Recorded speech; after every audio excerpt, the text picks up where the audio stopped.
Warning, disturbing images and statements. Viewer discretion is advised. Hey guys, welcome to Seeker's Field. In today's episode, we will be looking at one of the most notorious serial killers in American history. In the shadowy alleys of 1960s California, a serial killer emerged who would become one of the most infamous enigmas in American crime history. A figure cloaked in mystery, taunting the media and police with cryptic messages and chilling threats. This is the Zodiac Killer. The Zodiac Killer's reign of terror began on December 20th, 1968, near Vallejo, California, with the brutal slayings of high school sweethearts Betty Lou Jensen and David Faraday. They were parked on a secluded road when the killer struck, leaving investigators with few leads. This was just the start of a series of killings that would paralyze communities in fear. The Zodiac is confirmed to have attacked at least 5 victims between 1968 and 1969, though he claimed in letters to have killed 37. What set the Zodiac apart wasn't just the brutality of the crimes, but the mind games he played. In July 1969, he began sending letters to newspapers like the San Francisco Chronicle.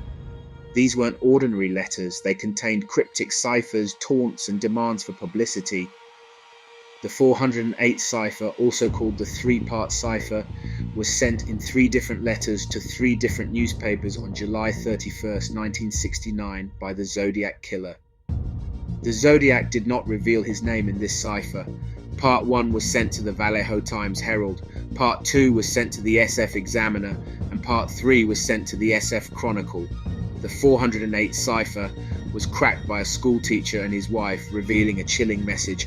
"I like killing people because it is so much fun," but many other ciphers remain unsolved, leaving amateur sleuths and cryptographers frustrated to this day. The Zodiac also created a chilling persona, adopting a symbol of a cross circle and signing his letters with it, further fueling his infamy. After his attack at Blue Rock Springs in July 1969, where Darlene Ferrin was killed and Michael Mageau was seriously injured, the Zodiac made a chilling phone call to police, taking credit for the crime. This attack and the killer's brazen admission sent shockwaves through the community, yet the police were no closer to identifying him. The Zodiac would later strike again at Lake Berryessa in September 1969, wearing a bizarre costume and leaving survivor Brian Hartnell to tell the tale. He etched his symbol into Hartnell's car door and detailed previous murders, an act both boastful and terrifying. Unfortunately, Cecilia Shepard sadly passed away, as she was also attacked on that fateful day. Over the decades, investigators have explored countless theories and suspects. The most prominent among them was Arthur Lee Allen, whose name repeatedly surfaced due to circumstantial evidence.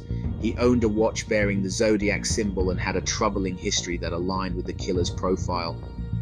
However, despite some compelling links, Allen was never definitively tied to the crimes. DNA evidence, handwriting analysis, and other forensic tools all fell short. Other suspects, from Ted Kaczynski, the Unabomber, to various lesser-known names, have also been considered. Each theory has its supporters, but the true identity of the Zodiac remains elusive. In recent years, advances in technology and a surge in online true crime communities have reignited interest in the case. Groups like the Case Breakers claim to have made breakthroughs, while amateur sleuths on forums analyze every detail of the Zodiac's letters and crimes. Despite these efforts, no concrete answers have emerged. The Zodiac's cryptic puzzles and taunting messages continue to mock those who seek the truth. The Zodiac Killer has become more than just a criminal. He's a cultural phenomenon. Movies like Zodiac, books, podcasts, and documentaries have kept his story alive. But for the families of the victims, the Zodiac's legend is a painful reminder of a justice denied. The Zodiac Killer remains a ghost, an unresolved riddle whose true face has never been revealed. Was he a deranged genius, a random predator, or something more sinister? The truth is out there, waiting to be uncovered, and until then, the mystery endures. If you have any theories about the Zodiac Killer, let us know in the comments below. Don't forget to like, subscribe, and hit the bell for more true crime mysteries.